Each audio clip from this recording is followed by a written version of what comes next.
لە هەناوی سروشتی کوردستانەوە بۆ تەواوی عێراق. کارگەی شیرەمەنی و سپیایی زۆم پرۆژەیەکی کەموێنە و جیاوازی شیرەمەنی و بەرهەمی سپیاییە لە کوردستان هەرزوو ناوبانگی لە تەواوی کوردستان و عێراق دەرکرد. ئێستا ڕۆژانە زیاتر لە 40 تۆن بەرهەمی شیری جوتیارانی کورد کۆ دەکاتەوە و لە ڕێگەی چەندین بەرهەمی جیاواز و بە بەرزترین کواڵیتی دەیخاتەوە بازاڕەکانی هەرێمی کوردستان و عێراق. ئەمە جیا لەوەی سەتان دەرفەتی کاری بۆ گەنجان ڕەخساندووە.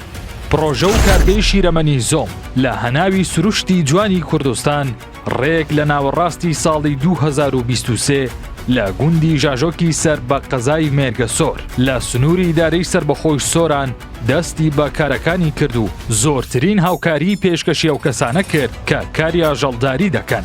بە جۆرێک گوندنشینان و دانیشتوانی ناوچە شاخاویەکان ڕاستەوخۆ دوای ئەم پرۆژە کوردیە زەبەلاحە پەنایان بۆ کاری ئاژەڵداری و بەرهەمهێنانی شیر کرد تا سوودمەند بن لە پرۆژەی زۆم و بەماش بەرهەمەکانی شیرەمەنی زۆم زیاتر بوو تا ئەو ئاستەی گەیشت بە لووتکە و بوو بە ناوێکی پڕشنگدار و درەوشاوە.